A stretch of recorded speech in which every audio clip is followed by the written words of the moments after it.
It is another special moment here on Prime Take as we speak to a man who has shown so much love when it comes to football, a man who has invested his energy, his time, his resources into football. Rose, when it came to the governance of football as the vice president of the Ghana Football Association, also became a management committee chairman of the senior national team, the Black Stars. Well, he contested for the position of president of the football governing body in 2019. It never went his way. And as you recall vividly, in the second round, after the election or the results were counted, there was a third round. But he decided that at this point, let me throw in the towel and hand over power to Geoge Afriyie to be voted president of the Ghana Football Association. And again, the following day, the world or the media space saw a video of him congratulating the GFA president, the then-elect GFA president, which is Geoge Afriyie.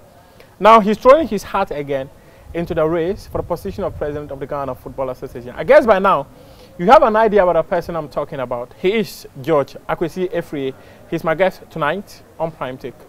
Mr. George, thank you very much for your time. Mufta, thank you, thank you. You look good. Oh, you look good too. I like the cap and the glasses. Ah, thank you, thank you. What is the secret? Well, I'm a fashion flick person. Yes, if you love fashion sometimes, you want to change your looks, but it's good to stay healthy. Being a fashion freak, it's good, but then it's good to stay healthy, and then you leave the rest to the world to judge you how they see you. So if you were not into football, what would you have been doing? Well, apart from football, I love cars. I've been involved with cars, automobile in a different aspect. And I also love farming. I'm a village boy. Both sides of my family, from the mother side, the father side, my great-great-grandfathers were fishermen and all that. And my mom's side, I see my great-grandmother and my grandmother, they were farmers. I mean, they were cocoa farmers. Okay.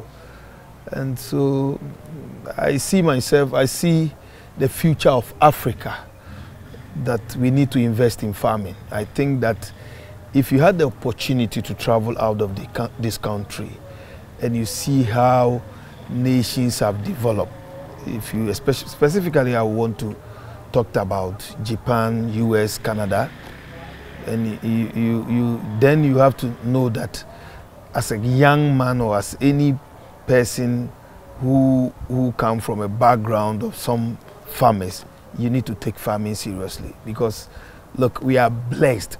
This country, we are blessed to have natural lands. I mean, lands that are fertile to grow all sort of crops and fruits for our well-being.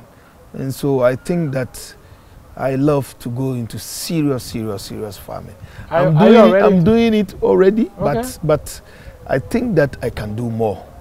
I'm trying to woo some investors into the country and to go into serious farming.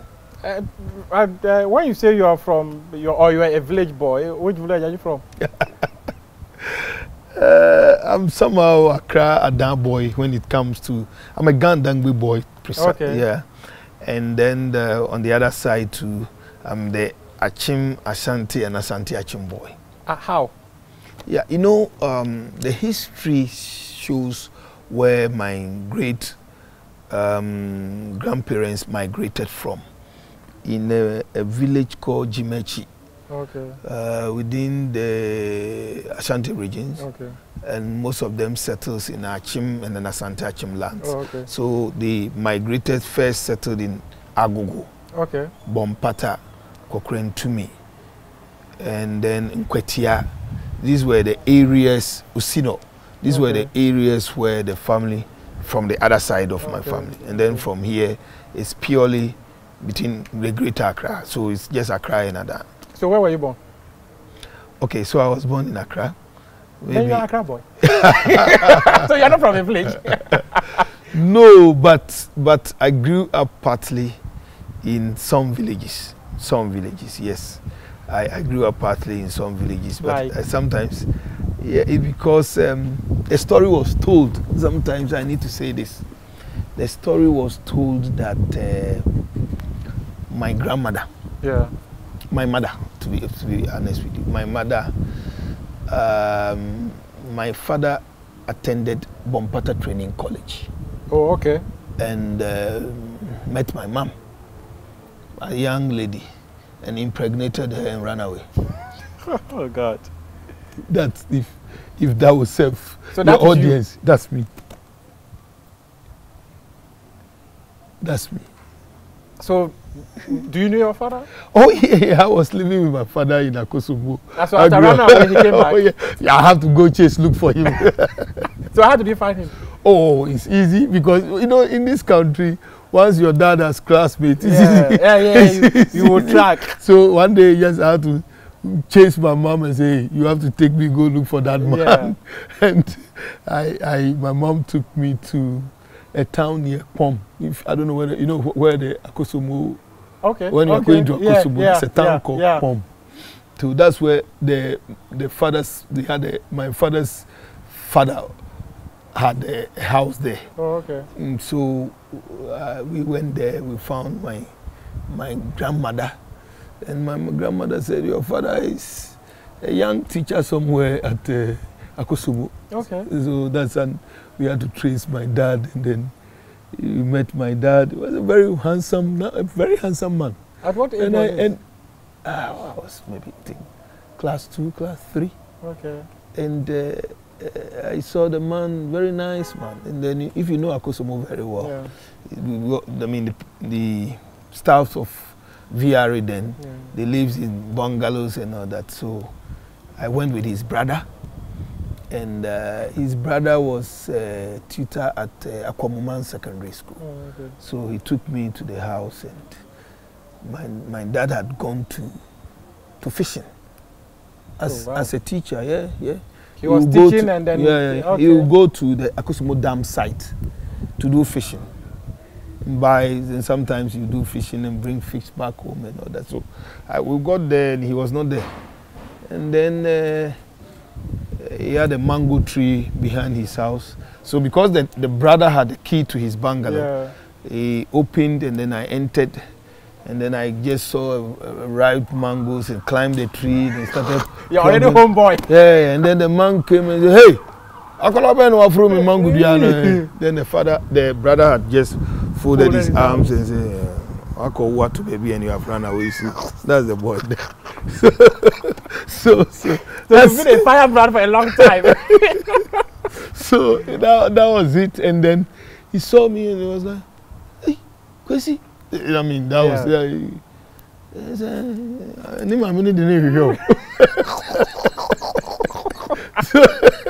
Wow. Yeah, that's me. So how would you describe your childhood beginning?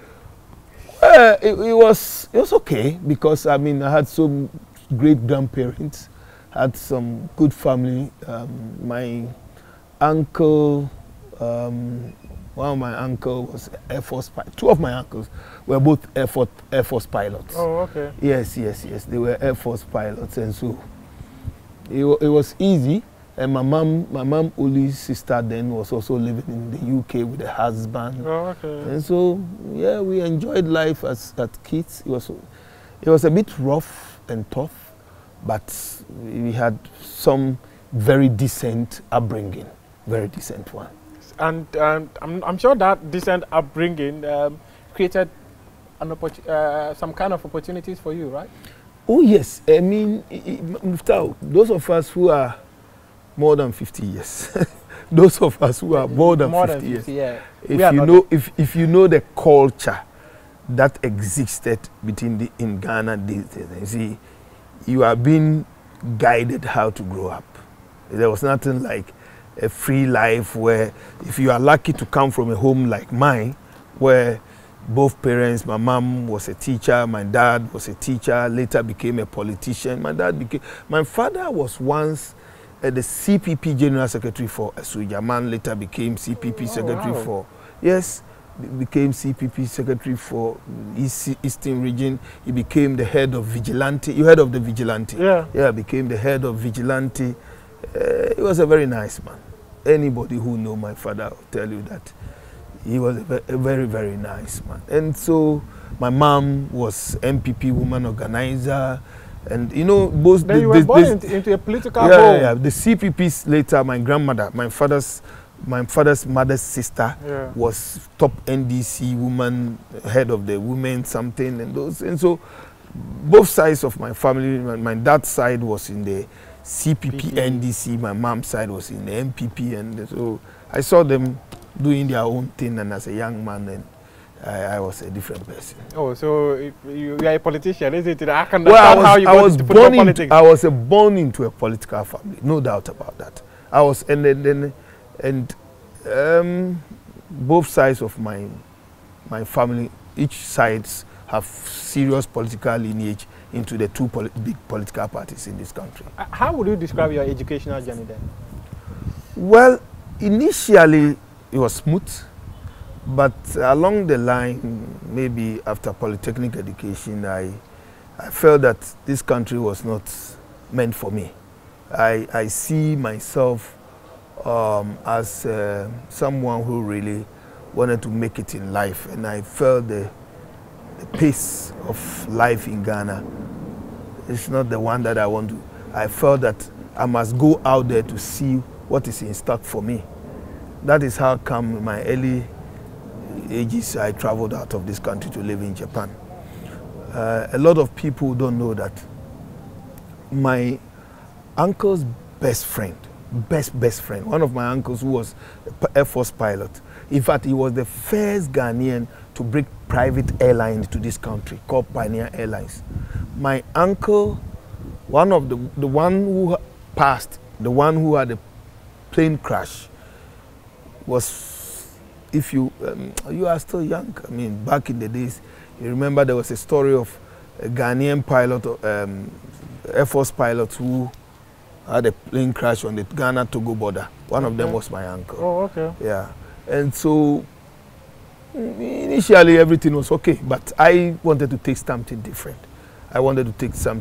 So maybe along the line, I had to abandon education and to do some hustling life, and then later to upgrade myself to the way you see me today. And why Japan?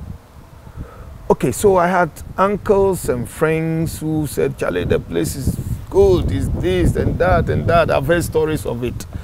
And so I said, well, why not try it? So let's give it a try. But it wasn't a place that I enjoyed initially. I went to Japan, spent like less than 4 years, and then came back, lived for a while, and then went back again. So when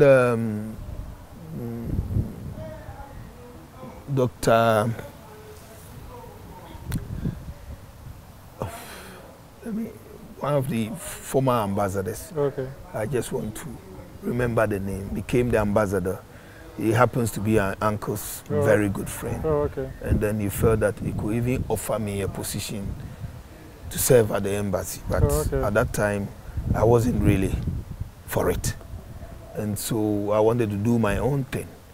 And so I went straight into business. I went straight into having my own, doing my own thing, because I have then been able to live for a while, make some friends, build some contacts, and I realized that there was a lot that I could do in that society. Oh, okay. So I left that big opportunity to serve for my country and all that, to do my own business. And that was what kept me in Japan for a while before I returned back again. But during that period, there wasn't a single time that I stayed like 1 whole year without visiting Ghana. Oh, okay. About 3-4 months I'm in Ghana, back again 3-4 months I'm in Ghana. Ah. Yes. I was one of the first Ghanaians who started doing business from Ghana to Japan. You know, early days, the early day Ghanaian residents in Japan were mostly hustlers. There were people who were working, there were teachers, there were lecturers, there were others, I mean, qualified professionals who were doing their own thing. But then the other few Ghanaians that had gone on pure hustling, working in the factories and all that, were staying and working. It took few of us to take the bold initiative, and with thanks to President Kufuor, who offered that opportunity. It took President Kufuor to say that, look, there are opportunities for guys, young guys like you who have stayed in this country to make money, to return back home to invest. That's how come you go to East Legon, you find guys like Geoge Hotel, Irata Hotel, Mensvik Hotel, MNJ.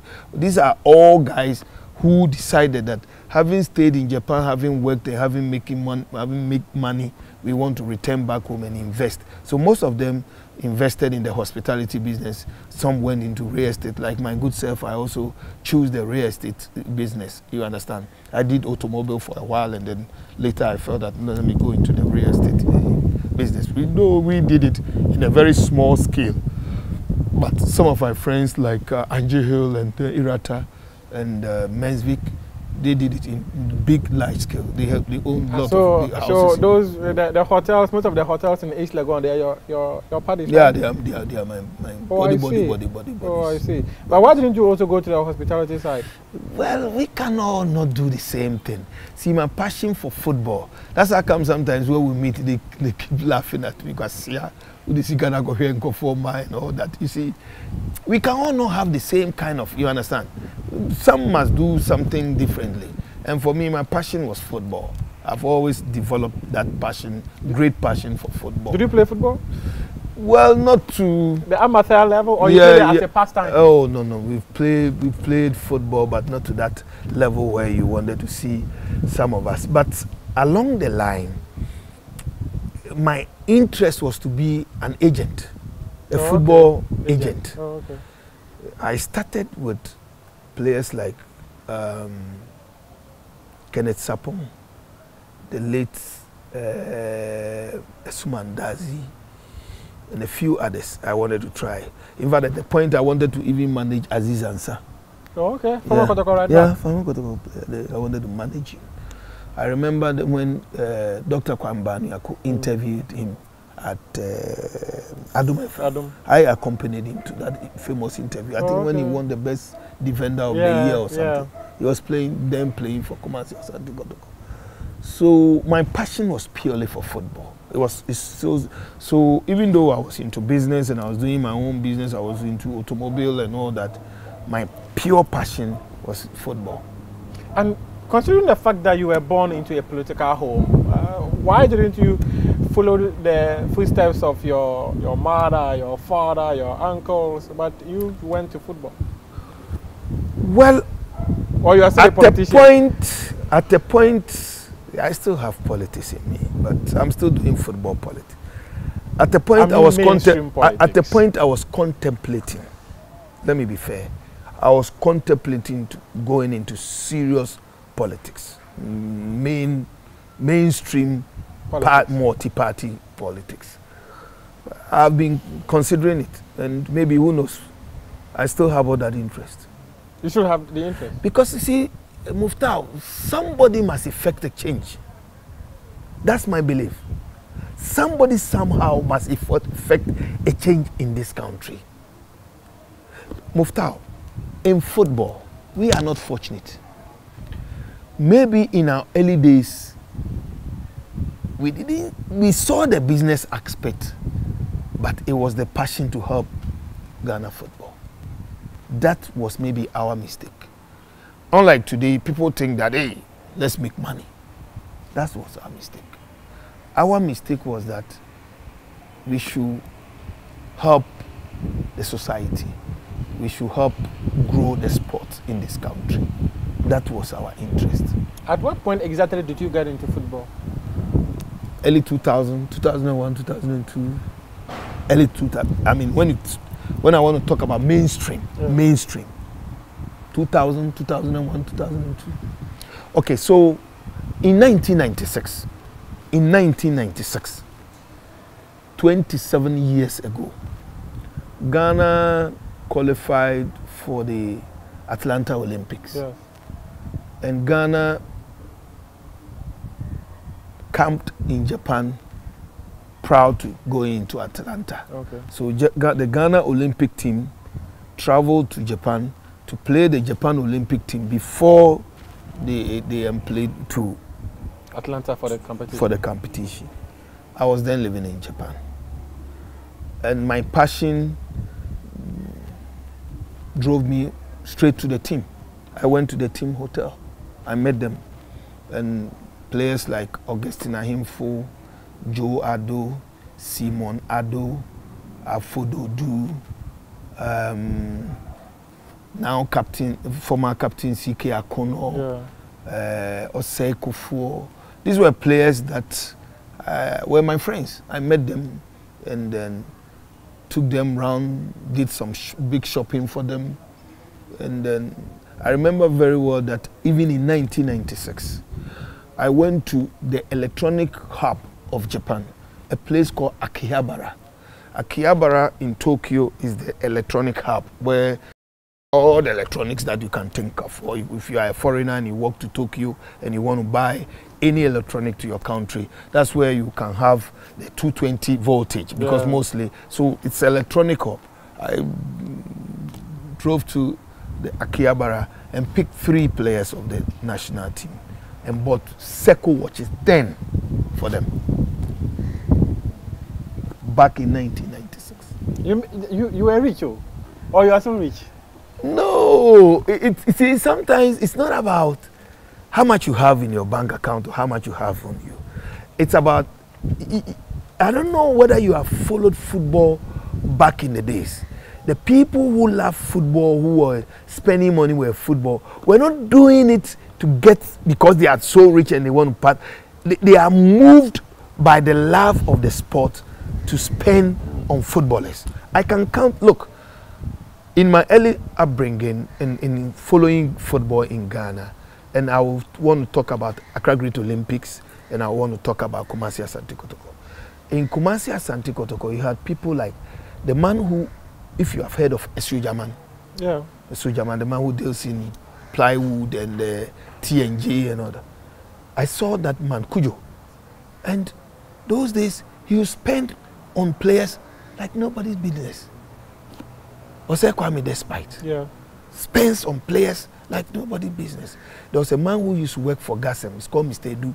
They will give players money, the Uforinia Coons, the Yaubewas, and they were just spending on players. Generous. So we copied from the love that we had for players. We copied that from our older seniors, about our seniors. And then we also developed that. Because when I was growing up and I saw that, and I was in Japan, and the national team, the Ghana Olympic team had visited Japan, and me going to their team hotel, taking pictures with them and moving around with them, I wanted to show them that, hey, Charlie, me to have that kind of spirit in me. You've come to my home. Let me tell you, I gave each one of the 23 players a Pele Pele jeans. Each one of them. Each one of them. Each one of the 23, under 23 players. Each one of them. Each one of them. Was that your initiation into football? It wasn't, and it was just a passion and a love I have for the team. But having done that, you probably would have thought, okay, why not get into India and then just do it at a bigger scale? You see, even when I became an executive committee member, the era when Nana Budu,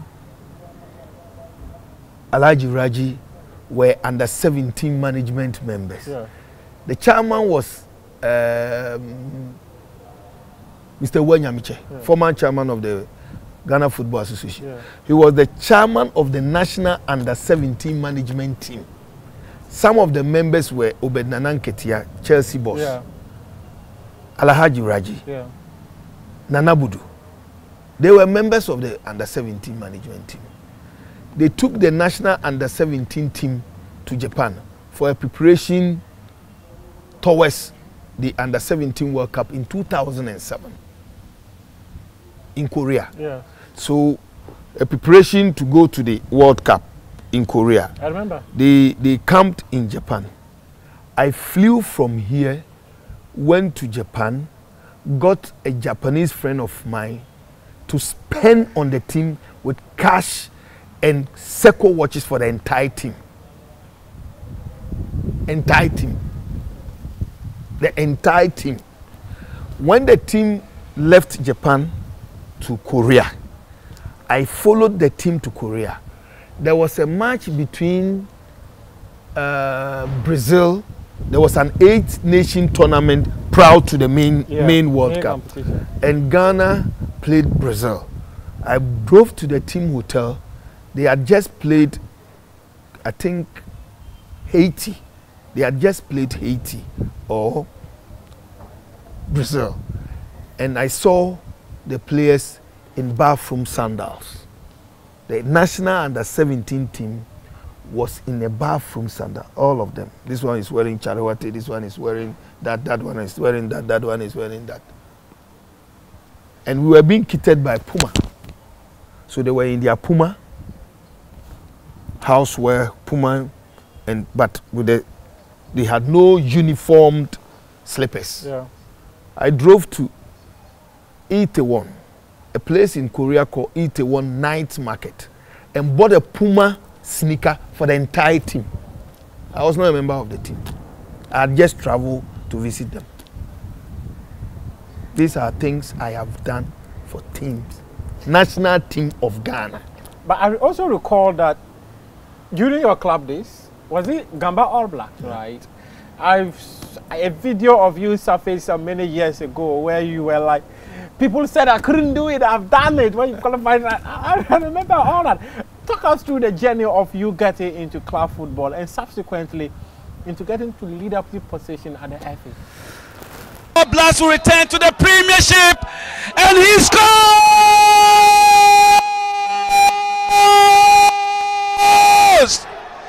Swedro Blacks are back into the elite division. They've had their hopes totally shattered on the day. Lighted and then savoring the moment. It's absolutely... Many people have said so many things about this team that All Blacks can never come. There are so many goals, there are so many things against this team, but I was bent to prove a point that a young man like me can bring this team back, and I assure everybody, we are not going back. We are back for good. Thank you very much. Congratulations.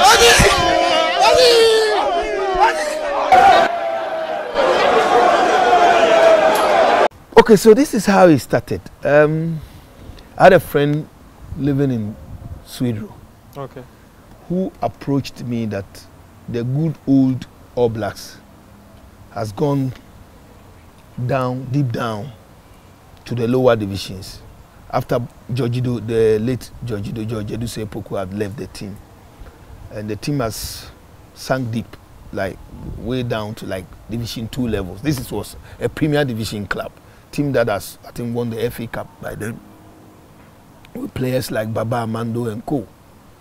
So he said, George, we have seen your passion for football. We think that you can help revive and bring the team back to its rightful position. Initially, I wasn't interested because my passion then was to manage players. My passion was to just help players get opportunities into the international footballing world. But along the line, the pressure was coming. And as a young man who had returned from Japan with some cash in my bank account, the guys would come to me, and when they see the way I would spread them, and they say, Charlie, this man, we must get him to Swedro at all costs. So I accepted the challenge, went, realized that yes, the team was in a Division 2, was a Division 2 club. And I felt like, well, let me give it a try. So right away, I decided to put certain things in place, make sure that they are well kitted, get them team bars, put them into a professional clubhouse and all that. I started to turn things around. We tried to qualify from the Central Region Division 2. In my first year, we qualified for the finals of the Central Region Division 2. We played against Shaka Ufo, a team called Shaka Ufo. We lost in the final. They beat us 4-2. We couldn't qualify.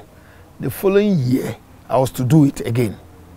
Then someone told me there's a team in the secondary Takoradi environs called Bafana Bafana. And the owner, George Phobia, popular known Phobia supporter, said he wants to sell the team Bafana Bafana. So then I look at the cost of playing in the Division 2 again as against buying the slot of Bafana Bafana, which was in the same zone, Zone 2. Okay. Then I found it prudent, cheaper, less cost to buy the slot, and then so that's how come we bought the slot of Bafana Bafana, and then we changed the name to Gamba All Blacks. Oh, okay. So we played the first year, we couldn't qualify, but the second year I made a promise to the people of Swedu that this year I'm taking the team to Premier.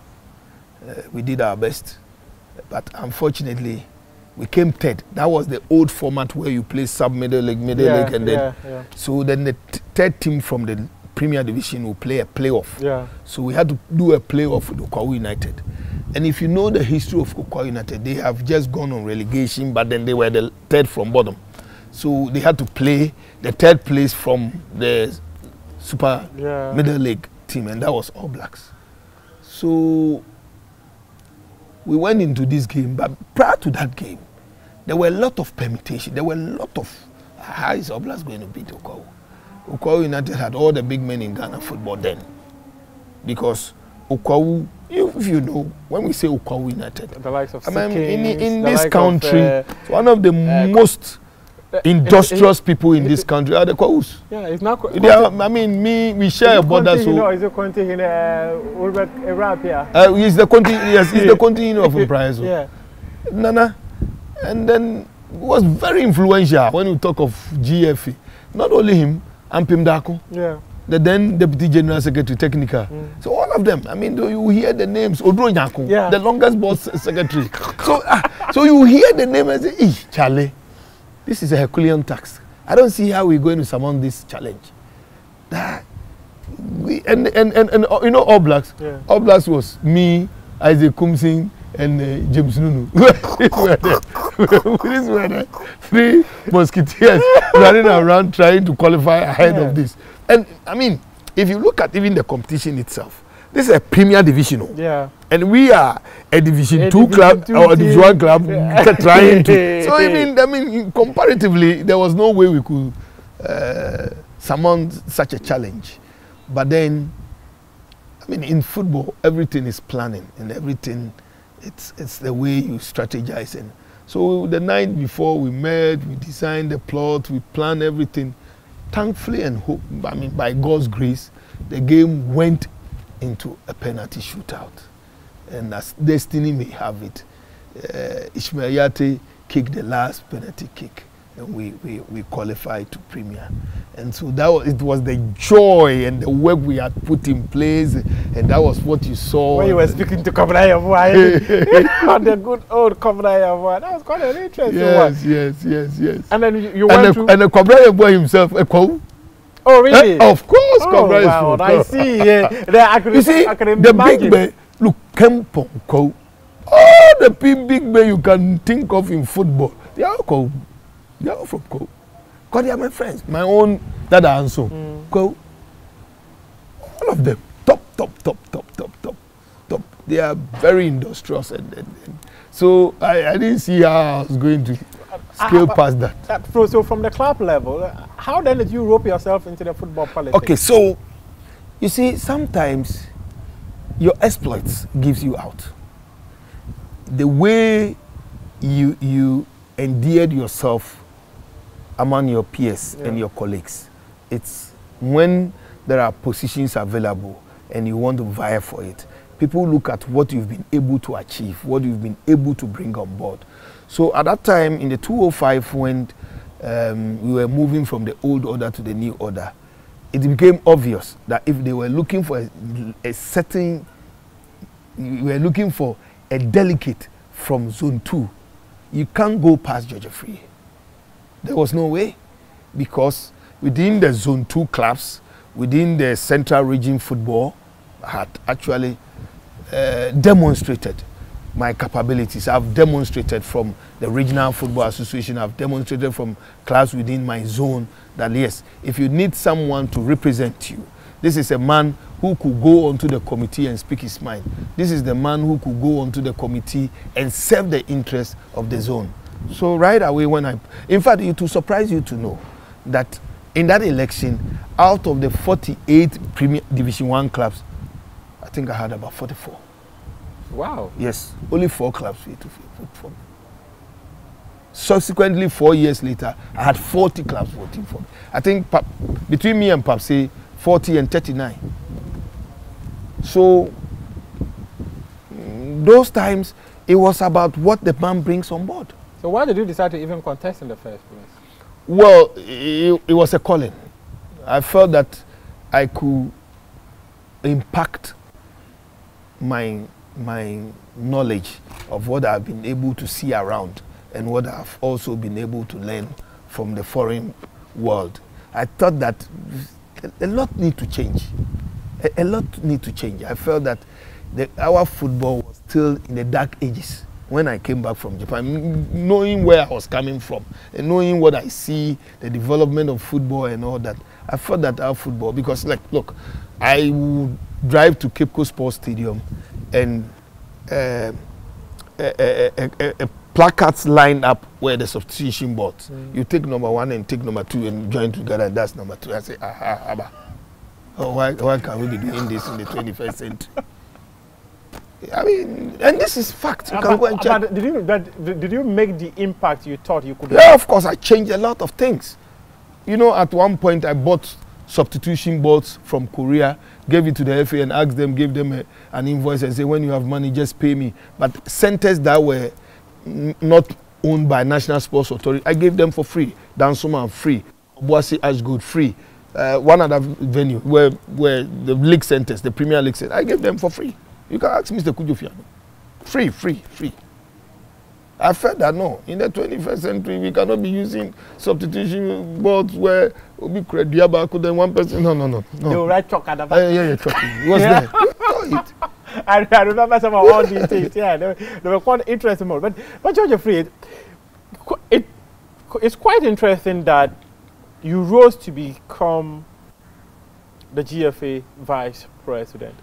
How did you get there? How did Kwesi Chief repose so much confidence in you and said, this gentleman should be second in command? Because I do recall, prior to that, the GFA vice president was a position that people had to vie for, and you had to vote. But when people changed the statutes, you were the first person he appointed as his vice president.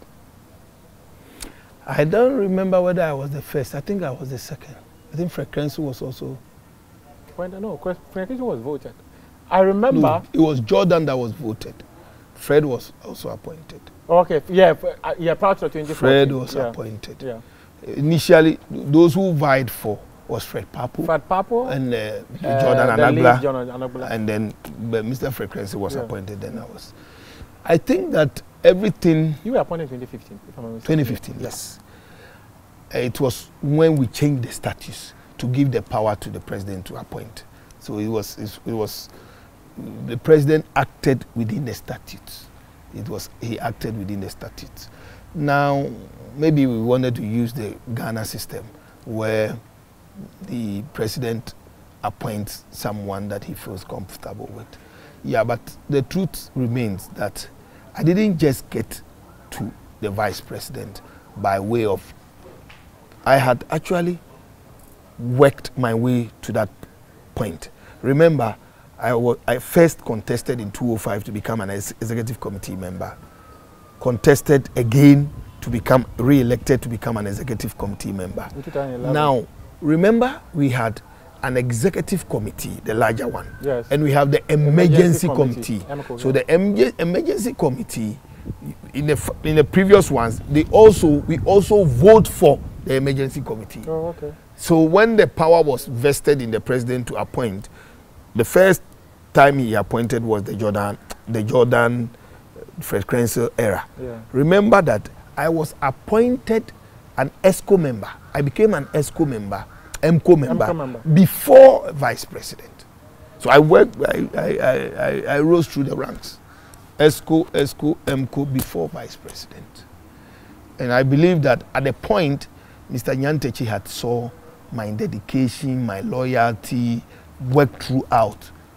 And that's why today I will sit and take credit for every successes under Mr. Nyantakyi and take the blame for every failures, because I was part from day one to the end. But, okay, so you mentioned maybe Kwesi Nyantakyi saw something and appointed you, but I do recall something interesting. And remember that it is not just when the president appoints, it ends there. It must be accepted by the ESCO. But is a you nominate choice? No, if you appoint the person and the people don't like it, they will say, no, Mr. President, we don't want, bring another person. That's the law. It didn't say when you appoint, no. Was he must nominate. That powerful to tell the GFA president? Why not? Now, why not? Our ESCO was very solid, strong, moved out. Look at the members of the ESCO then. Look at the members. You know members. It's not good, it's not nice to be mentioning names, but you know members of the ESCO then. They were not just people who you stop them from speaking their mind. At least if you don't know anybody at all, you know Palmer. Did if you don't know anybody at all, you know Palmer. Did you ever hear the story that there was a point that Nyantakyi was told not to appoint you as his vice president? Yes. Yes. In fact, there was a point where somebody wrote a letter to him, and the person had told him that if he appoints me within 1 year, he will die. Hmm? Yeah. Yeah. And in fact, the person had said that I've gone to a juju man, and juju man had come to tell him that I had come to him, and so if he appoints me, he will die within 1 year. But you see, today I knew those who did that, because you see, when it becomes a position where people also want it, I know people will do all sort of things to just clear you off the way. Oh, I said it. I've said this on GTV, and I think it was Veronica Kome who hosted me, and I said it. So he had actually shown the message to Fred Krenzel, Geoge Afriyie, Mr. Ansong, and all those. He has shown the message. George, I don't even believe in juju anyway. If you know me, I don't even believe it. I'm somebody, I have very strong faith in God. I don't believe it. Was the content of the message that you were the one going to kill him or what? Well, I don't have a content. I didn't even see the message, but at least I heard from members who had seen the message.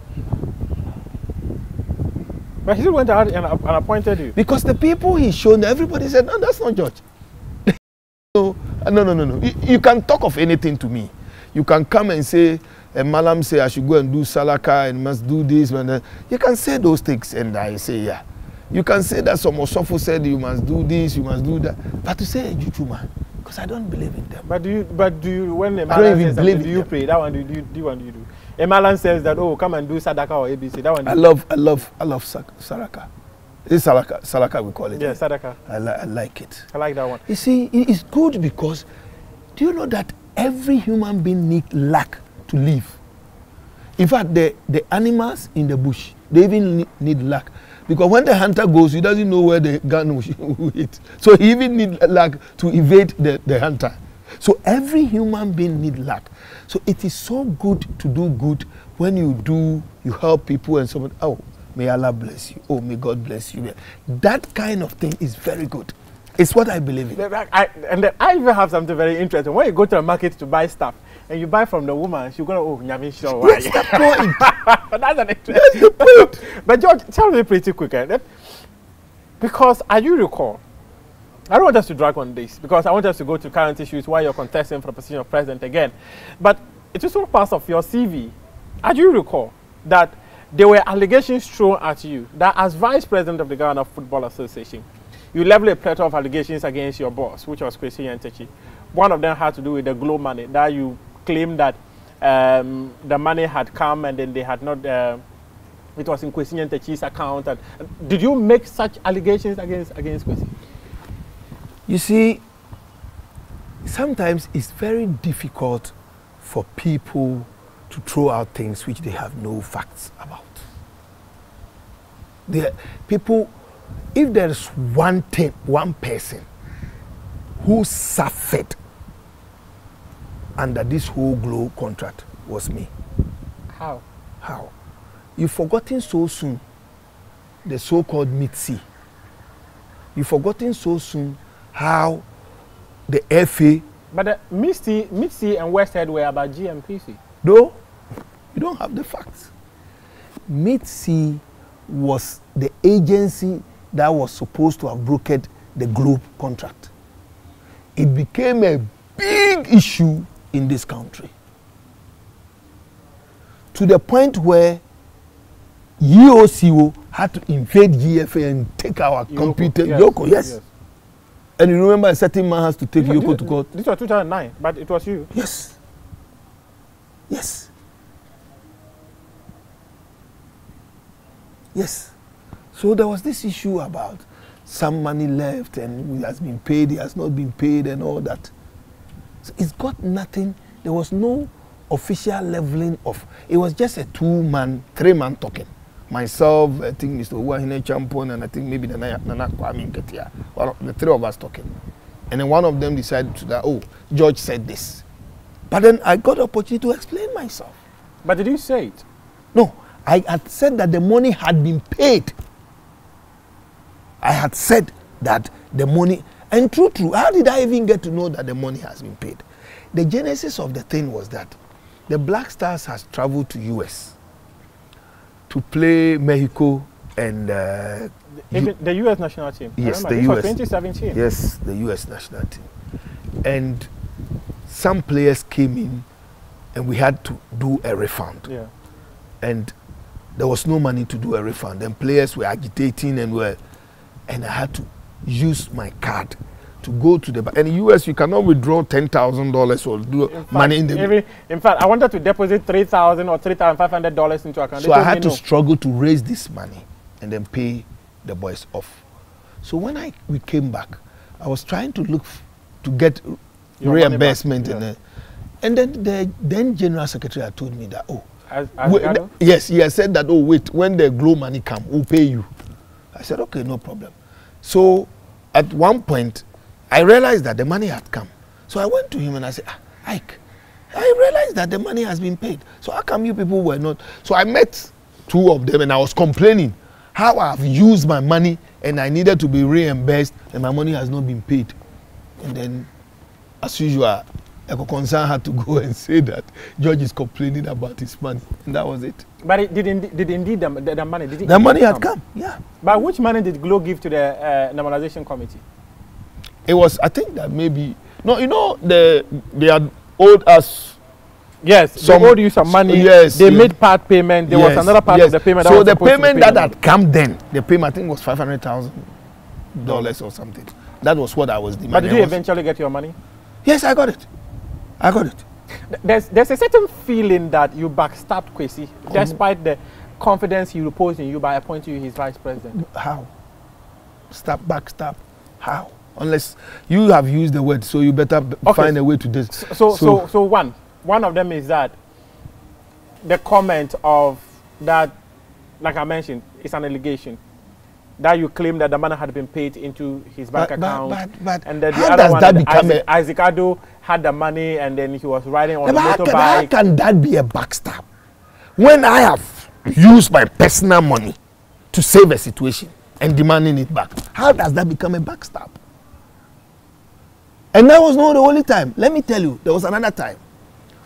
There was monies that had been paid, and Pius Enam Hajide, yes, the former deputy minister for sports, yes, had called that the president says that he's traveled and that I should pay a certain amount of money to the ministry and that they needed money for the under 17 to travel to. And there was no such money. I had to go and sell my land to pay. I'm telling you, I was sitting in Happy FM when the minister called me. So He heard about it. How were you able to sell your land That's immediately? the point. When yourself? people talk when they don't have facts. People talk, they don't have facts. The kind of things and the sacrifices I've done, nobody can use the word backstab. Backstab how? Well, how does it become a backstab when there's a situation and you have to use your own personal resources to rescue your boss and somebody say it's a backstab? How does you use the word backstab? But It is different from me going to lie or malign or the way I understand backstab. It's like you giving me a favor and me finding a way to destroy you. That's the way you backstab. But that's actually the claim. How? So that I'm giving you but rather have to tell me. That's But you don't have it. You are using a word which you don't have a meaning for it. It is a claim. It can never be a claim. People are so claiming. you ask questions. That's the same way you are asking me questions. When somebody tells you something, you ask questions. I am sitting here telling you that I went to sell my land around Dome to pay for money which I have no idea of. So do you feel hurt that people made all these allegations? But it's normal. It's not Ghanaian society. Is it not normal? Kokonsa is part of our. It's now a national word. So it was Kokonsa that. Oh, it's pure Kokonsa. I am saying this. Look, this is not. I'm not concocting any story. There are people who are alive. The accountant of the GFA, then Ismail is alive. He's alive. Is he dead? But there was all. So how can people use words where they don't even have? Well, you've made that point very clear. But there was an interview you got on Inshira FM, where you said that was after the FIFA Executive Council, CAF Executive Council elections, which was supposed to have the CAF representatives at the FIFA Executive Council level. It was on Inshira FM. I remember so well. You said three things. That Kwesi has granted an interview to Graphic and said he was not going to contest the GFA elections again. He granted an interview to Joy and said he will not contest again. Three separate interviews. But you said if he changes his mind, this word called trust, and you left it there. What did that mean? Muftau, can I ask you a question? Please do. Why are we going back to 2017? No, I'm doing that. Why? I'm doing that. What purpose is it going to serve? It is part of your CV because no, it's not CV. You cannot put this on my CV. That is what is initiating me into you contesting for the FA election. No, I did that in 2019. Why didn't you ask me that in 2019? Today we are in 2023. I never interviewed you in 2019. But I'm saying that I have contested in 2019. Yes. Why? I'm coming there. I'm coming there. Why is an interview I have granted in 2017 becomes an issue? It didn't become an issue when we were playing. It is purely not an issue. I'm just asking a question. The word trust, does it mean that at that point you two had lost trust on each other? No. What did I say in that interview? I said in a simple interview that the president has granted an interview on 3 different occasions and said that he's not contesting again. I have had a one-on-one. I have sat in the same flight with the president. Me and I had discussions. And I said that at the point, say, where I have risen to, where I am now, I don't see why I will still want to come and maintain a GFA position where every day we woke up and insult and that and that and that. And I really want to move. So this is a personal conversation I've had with the president. And the president had also go on air. I didn't ask the president to go and start those interviews. He had done those interviews. And an interviewer like you is asking me, what if he changes his mind? And I say, yes, if he changes his mind, it is accepted. But people will not trust your word. How is people going to trust you? You will lose trust. Okay, so the key word is trust. When you say 1, 2, 3, and you can't keep it, people can't trust you.